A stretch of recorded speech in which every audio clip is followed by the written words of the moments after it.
Want to stop juggling spreadsheets, calendars, and a dozen apps just to run your rentals? Logify makes it easy. It's an all-in-one toolkit for hosts. Build a direct booking website, automate guest messaging, and keep all your channels in sync. Running your rental business your way has never been simpler. And for Good Morning Hospitality listeners, you can get 20% off any yearly plan with code GMH20. Just check the link in the show notes to get started today. Hey everyone, I was hoping to get this message put together sooner, but things like this unfortunately take time to set up. I just want to say that the acts of war against Ukraine break my heart, and I know as a prior service member myself that my thoughts and prayers go out to everyone who's fighting the fight that they really shouldn't have to. That being said, we have been working behind the scenes with all of our podcasts and podcast partners to put a fund together in order to pay for any refugee housing and other needs that go alongside that, like food, water, and any clothing needs. Internally, many podcasts in the Hospitality FM network have voluntarily given up sponsorship money in order to donate to the cause and are working on a unified message in order to spread throughout all of our podcasts. So this is me calling out to all of our property manager friends, industry experts, and anyone knowing of those providing lodging for Ukrainian refugees seeking safety. You can contact me directly at will, with one L, W-I-L, at slicktalkmedia.com. We have an internal document that is being updated in real time. So if anyone could share this message within your network, we'd greatly appreciate it. I'm also placing in the show notes a link to our GoFundMe and landing page for Rentals to Rescue. That's rentalstorescue.com, where we're putting funds together in order to, again, provide finances for any of these lodging and relocation needs. So thank you so much for tuning into this quick message. I hope you guys are all well and safe, as I know we have tons of listeners in Ukraine and other countries in Europe. So thank you so much for tuning in, and I hope you guys enjoy this episode.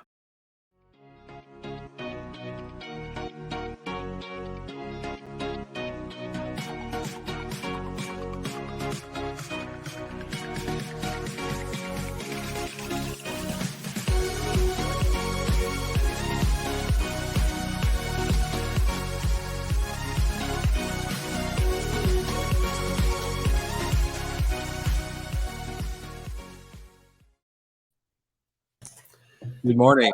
Favorite Michaels in the world. Happy Monday. Happy Monday. It's another beautiful day. I was going to fresh. Well, no parties last weekend. You look fresh.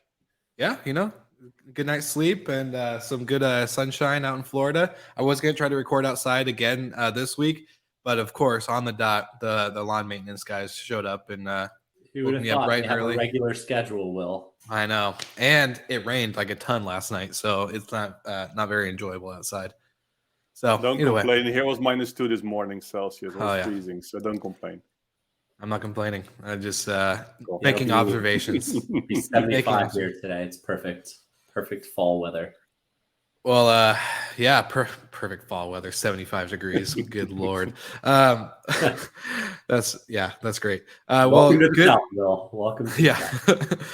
Well, it's good to see you guys again. I'm excited. We got amazing guest once again. Not only did I get to interview him at the RMA conference in person, it was really good. But Steve Trover from Better Talent is going to be on talking about talent acquisition. What does it mean to really, hire right? What's going on in the industry, not just for travel and hospitality, but overall the working force in general. So I'm really excited for that. But anything that you guys have for the good of the order before we jump into a couple of our segments? No, I think we're going to need all the time today. It's a fun and interesting and challenging topic that plagues us all, and especially in hospitality. So let's get to it. For sure. Well, I just want to say a quick shout out to our sponsors at Jetstream. Go to jetstreamtech.io. Make sure that you tell them that the GMH guys sent you. We don't have a cool link yet. So it's not like Breezeway. You can go to breezeway.io/GMH. But you can go there, let them know, and we would love to see you guys work with them. So that's a quick shout out. Here we go to, I think we're going to do our startup of the week. We'll go with that one first.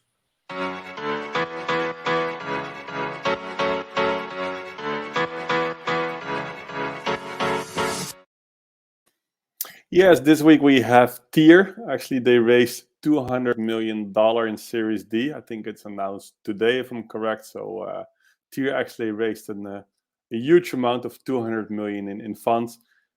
They launched only in 2018. I think in many cities, you see those e-scooters driving around. I think in total, 135,000 of them already launched. And I think they're active in 150 cities, 16 countries I read. So well done. I think they raised in total 660 million already. So 2 billion valuation. So a large unicorn in less than 3 years. So well done. Funded by SoftBank. Well, if you know that SoftBank always doing large tickets, it's not a surprise, but it did well done. You see a lot of competition in many cities, but still outstanding if you can raise an amount like this. So again, startup of the week is Tier, the e-scooter company, also micromobility company from Germany. So that's the startup of the week. I also want to announce that next week, if we're looking at events, okay, it was before part of the disruption report, but still I'm going to announce it. Next week, I'm going to be in London on the WTM, also some team members. So somebody's going to be there. Let us know. We can meet in there and will be fun. Also, we're planning again our iMeet Hotel conference, the real life session. So as soon as the date, the place is settled, we'll let you know. So if you want to meet next week in London, for sure, I'm going to be there. And let's continue. Thanks.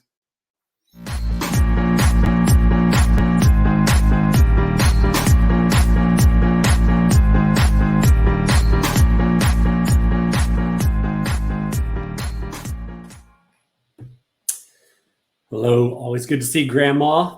So our topic this week on the show is employment and how to retain talent and attract talent and all of that. TUI announced this past week a really innovative concept, which is essentially, instead of giving people paid time off, literally paying for their vacation, paying for their next trip, and allowing them to stay even longer and even work from that location. And it got me thinking that it's a genius thing to do. I work in a startup that has unlimited time off, and often that means you don't take much time off. So giving people a paid trip as an employment perk is huge. And I think all of us that are in travel and hospitality have an easier path to doing that than maybe some other companies. So consider that for your next benefits package meeting internally and how you can attract and retain top talent, encouraging them to actually take time off and take their vacations. We all know it's going to produce better results for the company as people will be more refreshed and have things to look forward to. But well done, TUI. I love it. Great. No, I love it too. I think the one thing that sucks is that I'm self-employed, so I never get to send myself on a nice little vacation, unlike the TUI employees. Sure you can. And what's better is you can expense it now. Amen. And that's what I was gonna say. Come on, your job is one big holiday, Will. All the time. It's just a nonstop holiday. But it's nice what they announced, and actually it's a bit what you see as a trend. We're giving our employees, if they're booking on Bidroom as well, they have a budget what they can use, so they can spend it actually. Also, it's good. Well, I think it's good that they're using the product by itself, right? First of all, and it's also, you can see that our membership more and more is also used for companies to give this employer benefits instead of that individuals taking membership by themselves. Okay, why not buying a collective? It's like our employees get a Bidroom membership for free because we care about them when they're working, but we also care about them when they're traveling. So I like this move. Well, it ties in perfectly. So let's welcome in our amazing guest, Steve Trover from Better Talent, and we're going to jump into this topic in a deeper dive.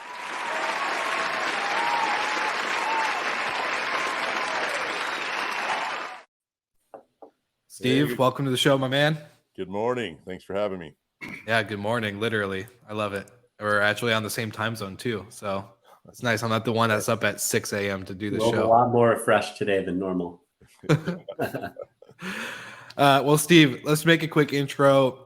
Your episode is coming up on Slick Talk in a couple weeks, but we got to record in person at VRMA. And so now kind of jump into your background and what Better Talent is. And then we're going to jump into, of course, the topic of talent acquisition and retaining employees. Okay, great. Yeah. So started in hospitality about 30 years ago, which ages me well. Got into vacation rentals about 25 years ago and had a vacation rental company here based in Orlando, where I'm at now, for about 20 years. And so had a development arm to that called Purpose-Built Vacation Homes. We designed, spec'd, and built. We had an interior design company called Beyond Furnishings, furnished about 500 vacation rental properties over the course of 17 years. And then got into the technology side of the business and developed a proprietary software platform for our company that ultimately became LiveRes, which about 1,000 companies use today to run their businesses.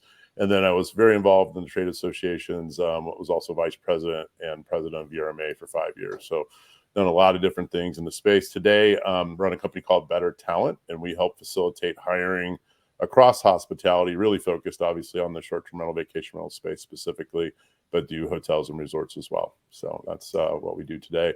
We're a fixed fee hiring platform, so we're not a traditional recruiter, but we help drive applicant flow of the right people for the right seats in an organization.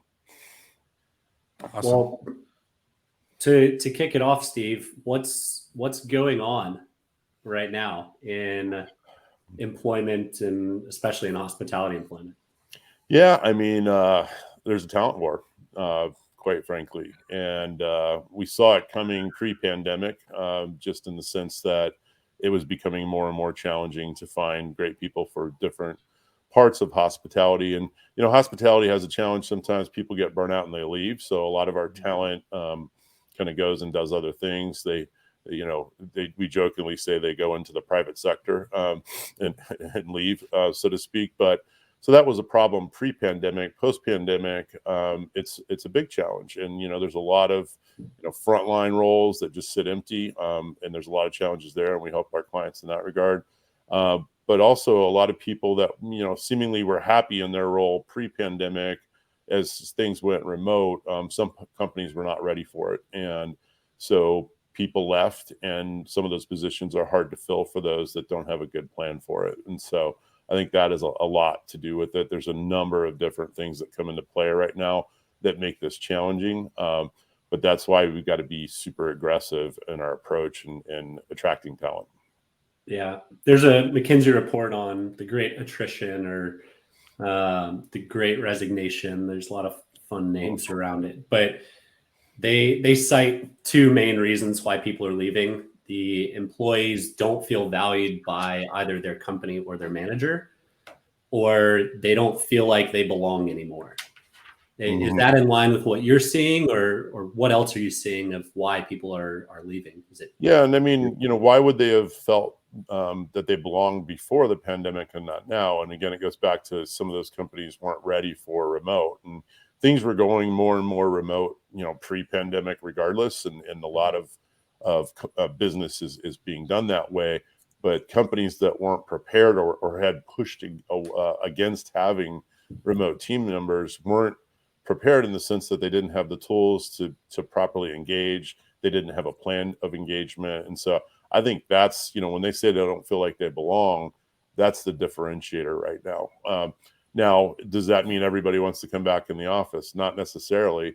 In fact, when you look at polls of people in general, employees, if you will, the most common thread is that people want a hybrid of both remote and in office. They want some time in the office and still want to have their time at home. And so companies that are bringing everybody back, for example, and forcing them back in that situation, some of them are finding that that's challenging. Obviously, in hospitality, there are roles that just have to be boots on the ground in office every day. There's nothing you can do about that. So that's not necessarily what's affecting those roles. But anything that can be some part of remote, the hybrid model is what people really, really want.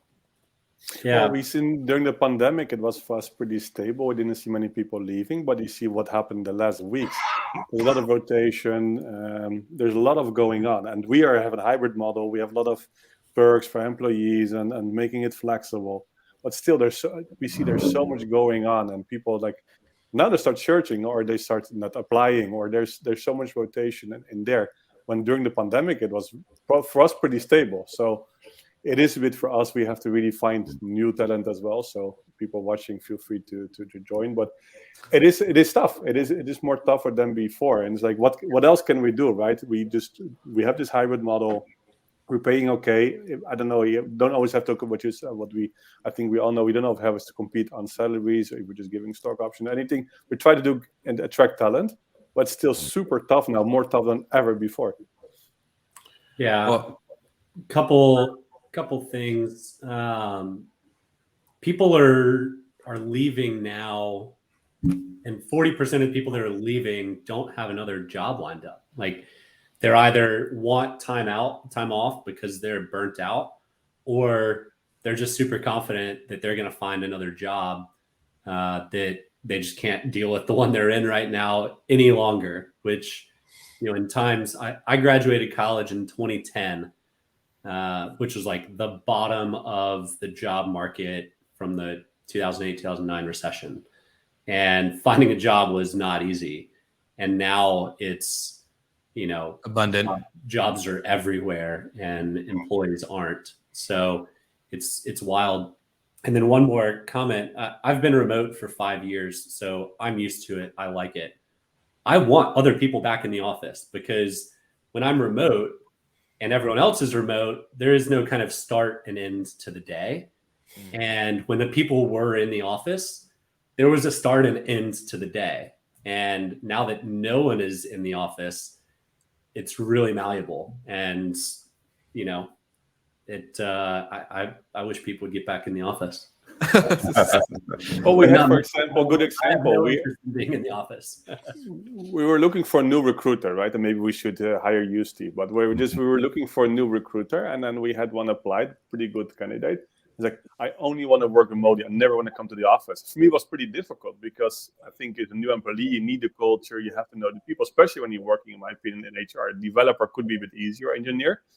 And now, of course, we said, okay, it doesn't work for us. We want somebody who come at least sometimes to the office, right? Because you have to understand the culture. And I think especially in HR, when you're working with people and hiring people, I think still understand their culture is pretty important, even though when we're offering hybrid modeling.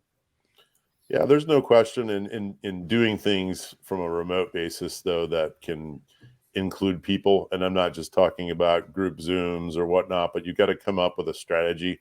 And there's a lot of different stuff online on how to do that. And obviously there's companies helping facilitate that today from a supplier perspective. But, if you don't have a plan, that is a plan, right? So, and then the other side of this is, and when we say we can't attract people, most of the time when I talk to somebody who's struggling to attract people, I ask them, so what is your plan to attract? It's, throw an ad on Indeed, or it's one-dimensional. It's not. And if I asked them what their plan was to attract new customers, they'd have 46 ways they do that, and a marketing budget and a plan and all of that. And yet our biggest challenge right now is not customers, it's the team, right? And so if you don't have a plan for that, then that is a plan, right? And for you to say I can't attract people where we're not doing a very good job, and I know that's not everybody, and so, some companies may have an all-encompassing marketing plan as it pertains to people and the execution, and they're still struggling.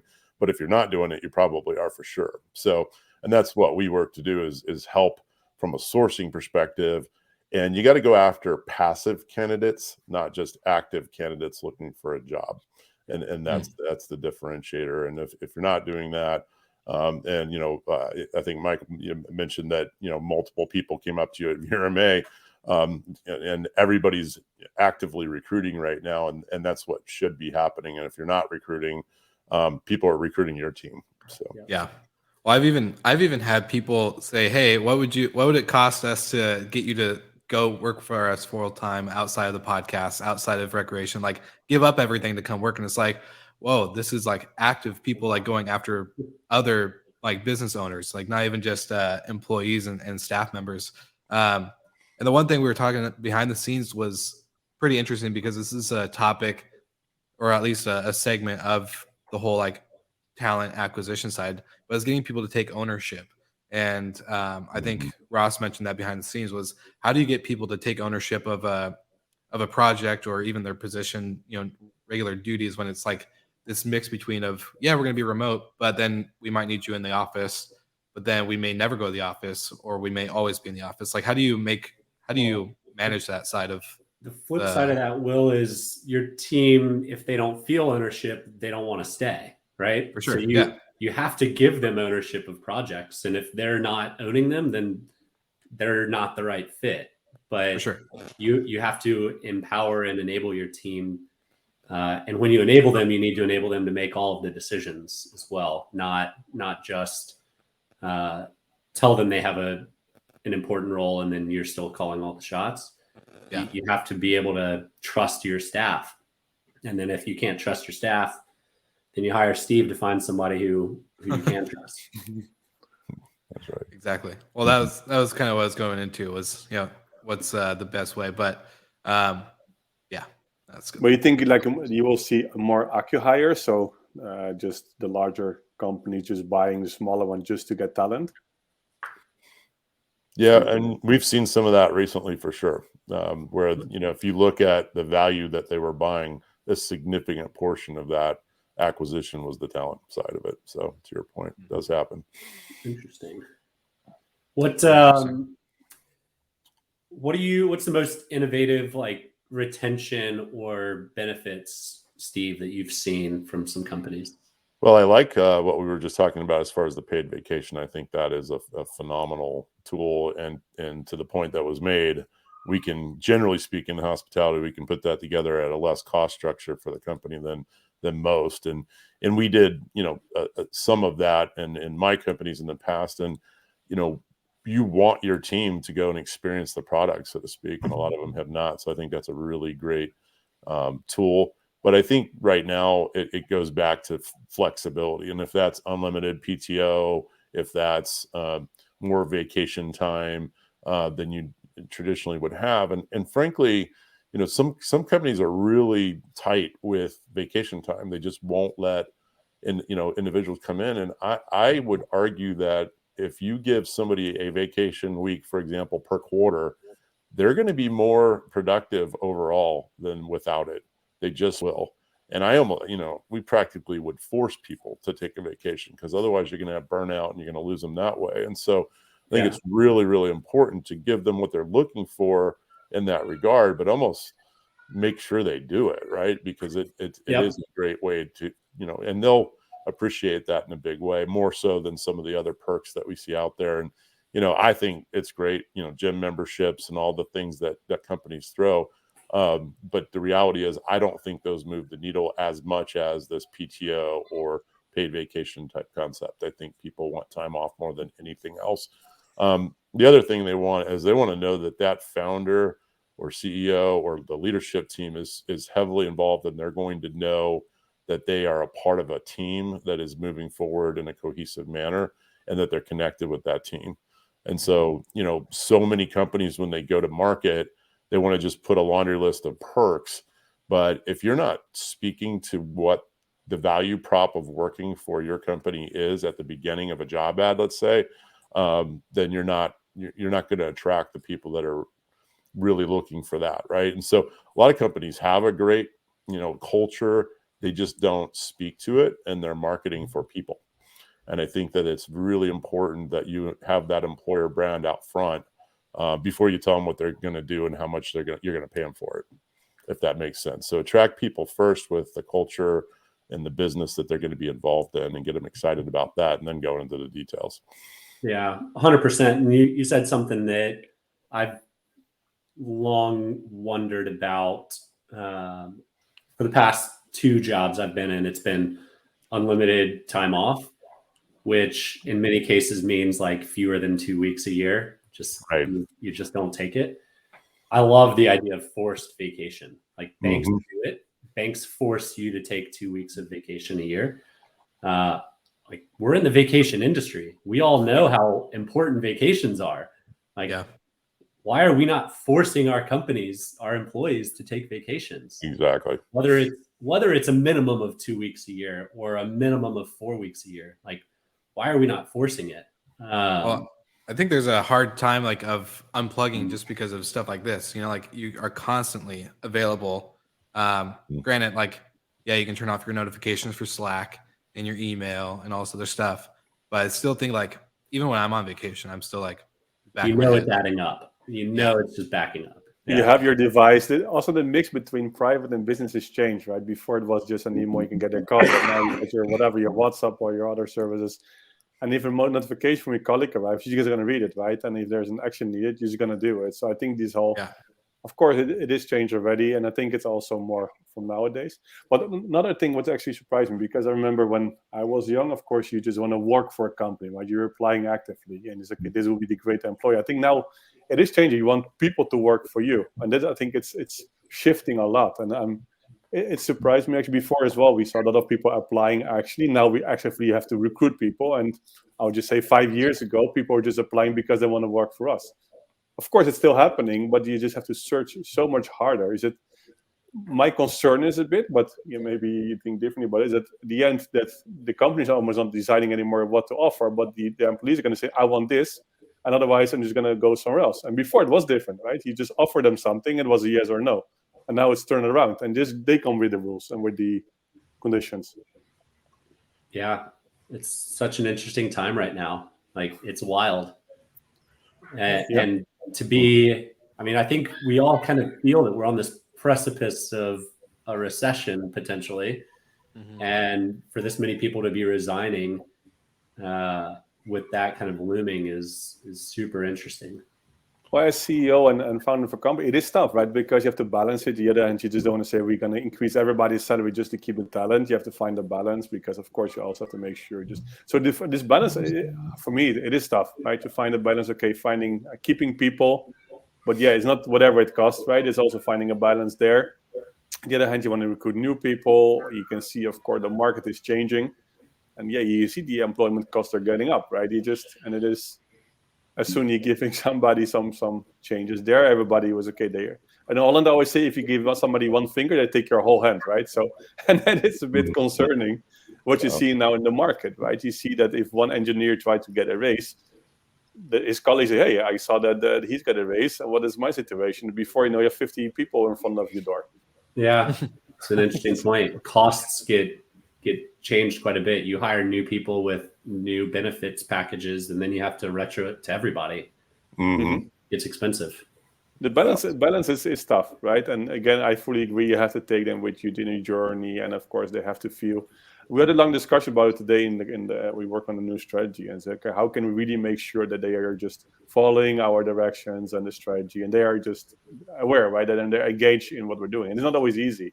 Last 6 months was a crazy period within the company and the direction we went to, and now it is more clear. But I think, for sure, it has some impact that people left our company because the directions were a bit unclear, maybe in the last month, right? So I think indeed we saw it as well. Like, they need clarity, they need a future in front of them. They know what is the direction of the company. I think you have a good point there. 100%. Steve, I have a question for you. Just to wrap it up for this episode is, what's the I guess big ways that leaders in companies, whether it's the founder, CEO, or just even the top C-suite staff, how are they keeping the team engaged? Like, that's what I want to know. What are the constant best ways of keeping a team, whether they're remote or in office, engaged in the culture, engaged in the vision, engaged, because you don't want to beat it to death, right? You don't want to be we have great culture, but then your staff is drowning in work. I'm just kind of curious what you've seen.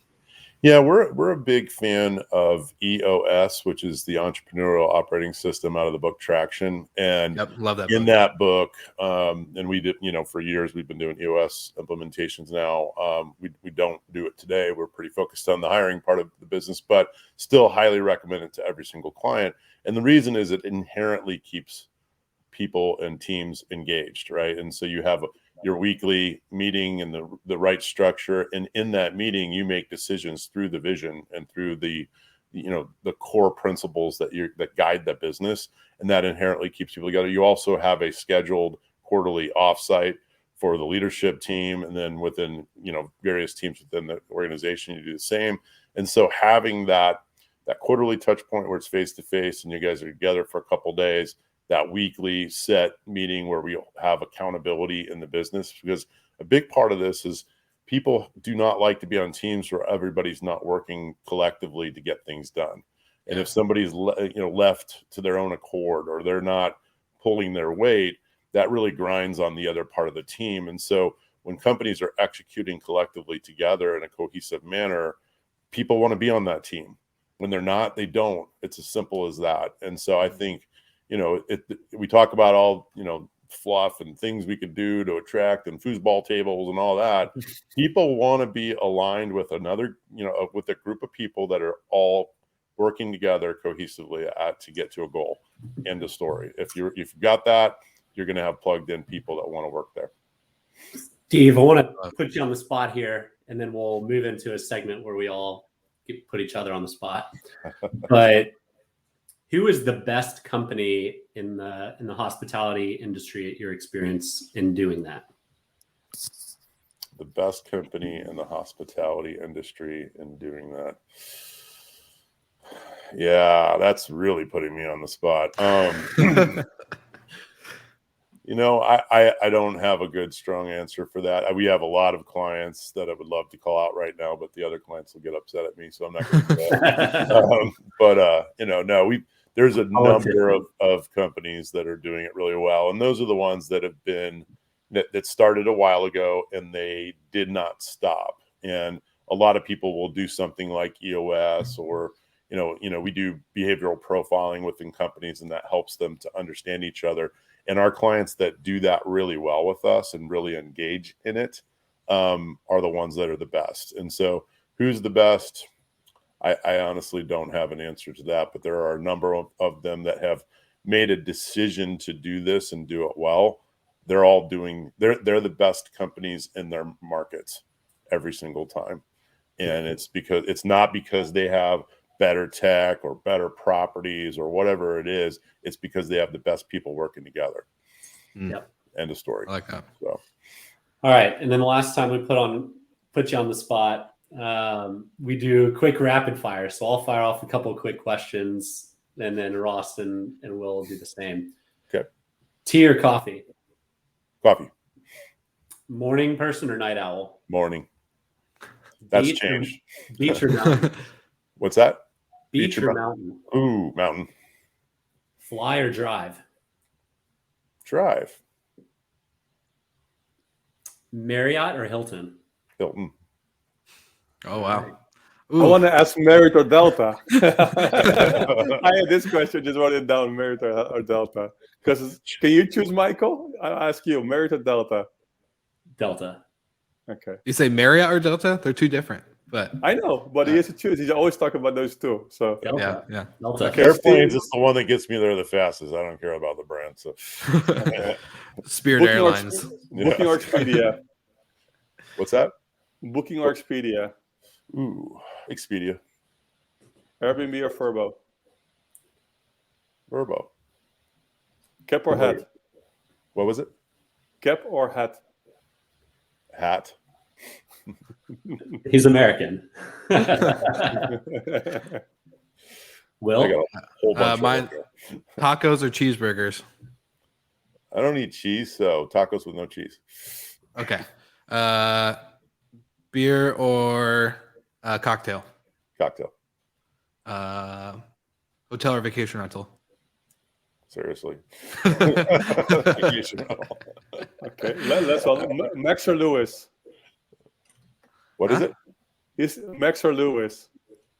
Americans don't pay attention to Formula One, Ross. You see, Yeah. I'm curious. That's why I'm asking. I want to see if he knows them, because Same. last weekend was the F1 in Austin in the US, right? And they were just on TV saying American people now love Formula One. So I was curious if he knows. No, I do. I just don't watch TV so enough to be but I grew up. They on said since it was on Netflix, they said every American loves Formula One now. It's like become big because of Netflix. So I was curious if you would know, but you see, it's still not. Just don't even watch TV. So Yeah, I'm in the same boat. I was All a right, little Will, confused you got on the that last question of the day, the brand. This is actually where I dropped the ball, guys. I didn't get that one this morning. So Pulling up now. I am. I'm looking. I'm trying to find one that we haven't done before. At the end of every week, of the top 6 hotel flags, they represent 120 brands. So we always do a guess the flag with the brand. all right, that's gonna be tough. Yeah, My track record, I'm like 1 for 5, 1 for 6, pretty bad. Ross is a little bit better, but he's from the hotel side. So let's see your knowledge of hotels. Don't pull it up. Okay. Steve. Don't be Okay, cheating. and That's yeah, easy. hand check. So I don't have a picture for it, but it's Event Hotel. Event Event hotel. I saw it. I'll guess it. IHG? Marriott. Marriott IHG? IHG. IHG. Steve got it. It's Wow. it is Marriott. And I'm retired at 1 for 1. So there you go. There we go. Was that all right, Steve? Was that a guess or was that knowledge? That was absolutely a guess. I just figured they have probably the most amount of brands. So They do. Yeah. They do. Yeah, They do. they're in the top. All right, awesome. Thanks, Steve, for being on the show this week, and we're really excited to see what you guys are doing. Obviously, we're linking your company in the show notes for everyone who's listening and following, and then we'll see you guys again next week. All right. See you guys.